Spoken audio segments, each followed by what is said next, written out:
But what the wider world wants to know is, will this military operation be limited to the Donbas region, or will it spread to the rest of Ukraine as well? Well, you say this is the moment of truth, but I have to tell you, normal, pretty quiet. There are people walking along the streets, going to metro stations, on their way to work, despite the fact that their president has just made that extraordinary speech in the early hours of the morning local time here in Moscow, saying that he is launching a special military operation, that justice and truth are on the Russian side as far as he's concerned, that this is about the denazification of Ukraine, a claim he made without any evidence whatsoever. And he said that there will inevitably be clashes between Ukrainian forces and Russian forces now going into that part of eastern Ukraine.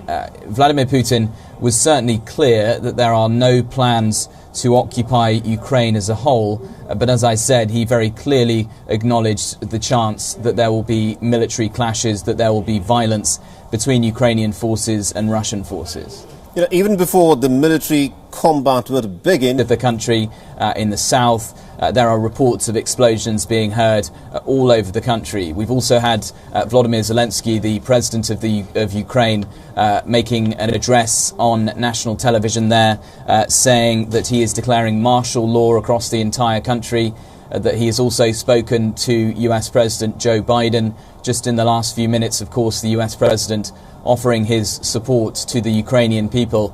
And Zelensky also had a clear message for his people, looking down the camera and saying, "I will be with you all the time, stay strong." So an emotional message there from the Ukrainian president as his country faces up to the reality of Russian boots on the ground in eastern Ukraine. Absolutely indeed. And at this point of time, do we know at all of the objective of the Russian military? Back in 2014, it went with a very clear objective of annexing Crimea, which is what it did in a swift operation. But at this point of time, has the Russian president, clearly spelled out what he intends to do with Russian army being sent into Ukraine? The way that Vladimir Putin in his speech is sort of excusing this, the argument that he's making is that he has recognized the independence of these two breakaway regions of eastern Ukraine, the Donetsk People's Republic so-called, and the so-called Lugansk People's Republic, and that they have asked, the leaders of those self-proclaimed republics have asked Moscow, have asked the Russian government for assistance. That is the argument that Vladimir Putin is making. And earlier in the week, we had the Russian parliament unanimously approving the ability of the Russian president to send Russian troops abroad, to send Russian troops into eastern Ukraine. We also had this wider message, as I was mentioning earlier, talking about the denazification of Ukraine. That is a message that we heard also in President Putin's speech, his address to the nation on Monday here in Moscow. And Putin is trying to put the blame on Ukraine. He is saying that Ukrainian soldiers will be blamed for bloodshed. That is an argument, of course, that the US President, for example, Joe Biden, are completely refuting. They are saying any bloodshed is the responsibility of Vladimir Putin as he launches this special military operation, as it's being called. And also, the West has said that it will slap Russia with heavy financial sanctions. Is Vladimir Putin willing to take the pain of the financial sanctions that are coming towards the Russians? Well, Sergei Lavrov, the Russian foreign minister, earlier in the week had talked about sanctions, and he'd effectively shrugged them off and really even mocked them. He'd said that Russia is used to being threatened with sanctions by Western countries such as the US. He said that they had been expecting exactly which sanctions would be coming down the pipeline. There has been this so-called project of Fortress Russia, this idea that Russia has been building up its cash reserves. It's been diversifying away from US dollars into gold and other currencies around the world to try and insulate its economy against Western sanctions. But now that Russian boots are going to be on the ground, if we see direct clashes between Ukrainian forces and Russian forces, there is very little doubt that even tougher sanctions are going to be coming down the pipeline from the US, the UK, from the European Union, all sorts of Western allies. Right. They've already shown some coordinated action, and they're After months of preparations, the Russian President Vladimir Putin has launched a major military operation against Ukraine. Speaking on national television, Mr. Putin urged Ukrainian troops to lay down their arms and go home. He warned that anyone who interfered in Russia's actions would face retaliation. Loud explosions have been now heard in Ukraine in lots of different cities as the Russian assault has begun. President Biden said that the world will hold Russia accountable for its aggression. NATO has condemned what it called a reckless and unprovoked attack. Well, let's cross now to our correspondent James Waterhouse, who is in Kiev for us. James, explosions already being heard. Yes, that's right. We've heard 5 or 6, well, actually probably up to 8 now, very faint explosions out of view. They resemble a faint thunderclap, if you like. We've had a statement from the Russian Ministry of Defence. They claim they are not attacking cities with rockets or artillery. They describe high-precision weapons that they're using to target military infrastructure in Ukraine, aviation and air defences. The ministry says the civil population is not at risk. Many here I don't think will be believing that this morning, or finding out very hard when you're waken up to the sound of explosions. It happened at around 5 a.m. We're fairly central, and those sounds of explosions happened right across the horizon. So if you're stretching from the commercial part of the city to my left, right across the Dnipro River and over the past St Michael's Cathedral over to my right. So that sounded quite large scale. And then we had reports this morning from colleagues in Kramatorsk to the east. They heard a large explosion there, and a government official has told the BBC that troops have been crossing into Odessa to the south, very close to the Russian border, as well as in the city of Kharkiv to the northeast, which is 25 miles from the Russian border, as well as troop movements in Belgorod province in southwest Russia. So the reports and signs this morning are that this is a large-scale escalation of this crisis, where we first saw Russian troops building up last April. The focal point for the last couple of days certainly has been the increase in fighting in the rebel-held territories in the Donbass region to the east, 400 miles away. President Putin gave an order to move troops in after officially recognising it. It's not, the big question mark is whether he's going to push further. He said he recognised the whole of Luhansk and Donetsk, which represents a much bigger land grab. We've just heard a siren go off for the first time. We haven't heard that before.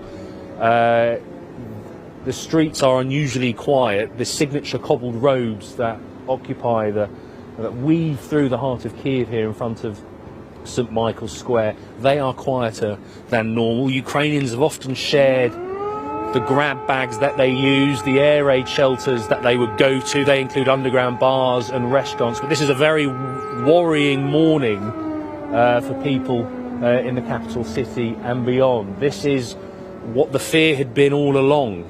Not just when these Russian troops started to build up from last April, but for the 8 years of Russian aggression that has been sustained by Moscow since the last Russian-leaning president was toppled in a revolution just to my left on Independence Square down there in the Maidan, which right now I can barely see anyone there. There's no traffic that I can see, and there's certainly no one walking through it. So this is a very, very worrying time, and an escalation that is taking real form here in the capital city. James, can I ask you this? Are you happy to stay on with us now that the sirens are blaring in the city? Yes, I am, yes. Okay. This is the first time that those sirens have gone off in the city. How prepared is the city for attack? Well, let's start with the military answer to that question. Ukraine has said that it's had a force of 200,000. It is a much stronger armed forces than it was 8 years ago. It's received billions of dollars of funding and training, and the message has been, we will fight in the event of an escalation. But the sound of a siren echoing through this historic city will cause a lot of concern. Kievans, Ukrainians who live here in the capital city, have made very crude plans. You speak to people and they say, oh, we would fight, but they concede they don't know what that means. And now we're getting the Russian Ministry of Defence saying it's targeting specific military sites. And then President Putin adding that the people of Ukraine will be free to choose who they want to run the country. And that will be causing real worry. And yes, Ukrainians are used to living under this tension, this unpredictability imposed on them by their much bigger neighbour. But when you hear the faint sound of missiles landing, government officials are saying there are both cruise and missiles being fired on targets here in the capital and clearly in other locations in the country, that is going to cause a lot of worry. And those anxieties are now fixating on what is happening now, no longer the what if, because the what is now happening. Now, the President, Volodymyr Zelensky, is now calling on national security and the Defence Council to declare martial law. That council is now expected to hold an urgent meeting. Did the President expect a full-on assault on his country? I think it was a worry. I think the past few months, the narratives have been very different. You've had a growing urgency from the West in terms of the forecasts they gave. We've heard more world leaders even predict specific days that there would be an invasion. And President Zelensky and his officials have said two things. Don't worry, because that plays into Russia's hands. And they've also said no intelligence we've seen suggests that a large-scale invasion is imminent. That's been a source of frustration to many. So, well, who are we supposed to believe? You tell us to stay calm, but then the rest of the world are saying something much more serious is happening. So yesterday we saw very much a change of tone, a state of emergency being declared, more than 30,000 reservists being conscripted, being called made to join the armed forces. The Defence Minister, Alexei Reznikov, addressed troops and he said there will be losses and ordeals ahead. Not language you use if you are hoping for a diplomatic outcome to this crisis. So I think we are now starting to see a merging of language, and the question is now, well, if they do what they say, they will defend themselves.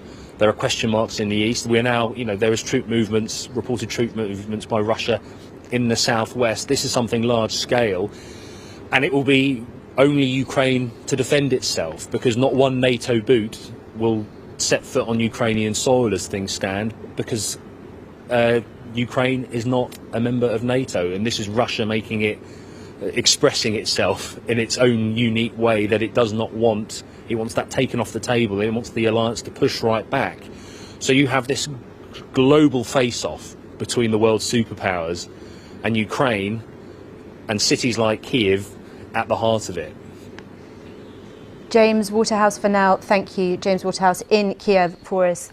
Let's cross now to our Moscow correspondent, Caroline Davies, who is in Rostov.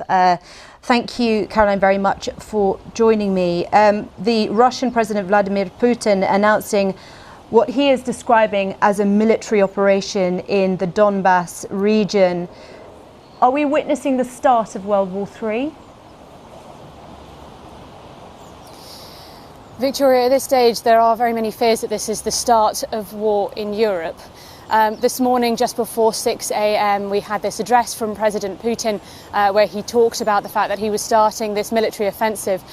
This came after last night. There were letters published from the separatist leaders saying that they wanted to have assistance from President Putin against what they referred to as Ukrainian aggression. Now, of course, throughout all of this, Ukraine has consistently denied that it has any aggression or intention of trying to take over these separatist-held areas. And, of course, it has been Russia that has had a troop build-up on Ukraine's borders of an estimated 190,000 troops. So, of course, again, this assessment by the Kremlin is seen very much as a false flag attack on the situation, on what's happening here. Now, in terms of what happened next, we know that President Putin had previously said that he hadn't sent troops yet into this region, that it was waiting on developments and seeing what was needed by those separatist leaders. So when this announcement was made last night, there was a very real concern that this was the start of something more. And then, of course, that confirmation by President Putin just before 6 a.m.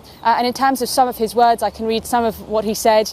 He said that all responsibility for bloodshed will be on the conscience of the ruling regime in Ukraine. And he repeated again that the position that NATO expansion to be included in Ukraine was unacceptable, and said Russia had been left with no choice but to defend itself against what it said were threats emanating from Ukraine. Now, of course, many of the rest of the world would strongly disagree with this.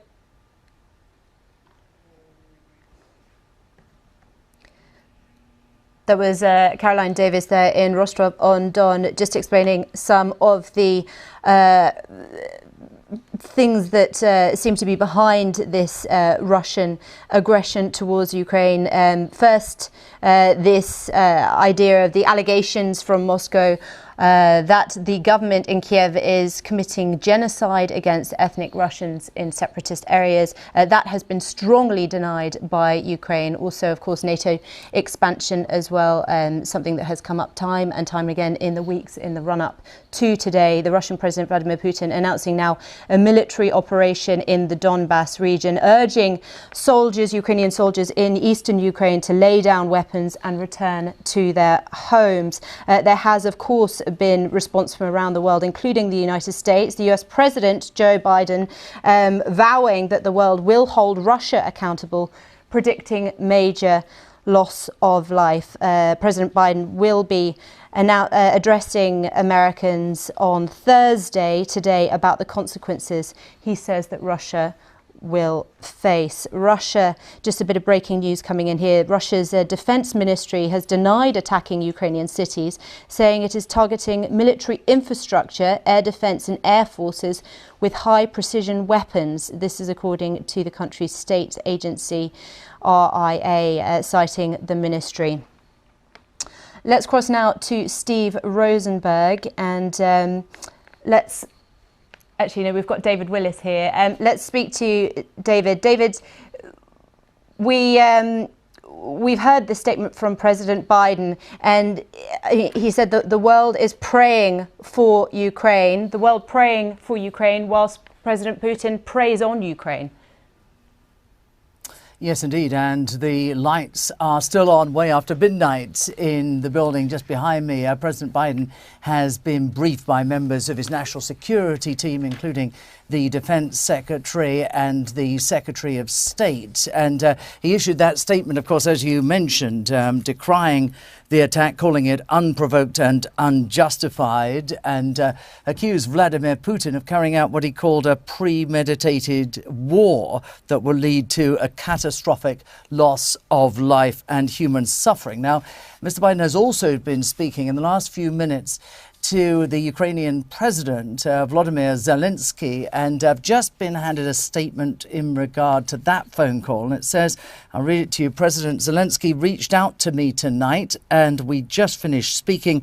I condemned this unprovoked and unjustified attack by Russian military forces. I briefed him on the steps that we are taking to rally international condemnation, including tonight at the United Nations Security Council. And he asked me to call on the leaders of the world to speak out clearly against President Putin's flagrant aggression and to stand with the people of Ukraine. Now, tomorrow, President Biden will be meeting with the leaders of the G7 and is then due to announce a new package of economic sanctions against Russia in a televised news briefing.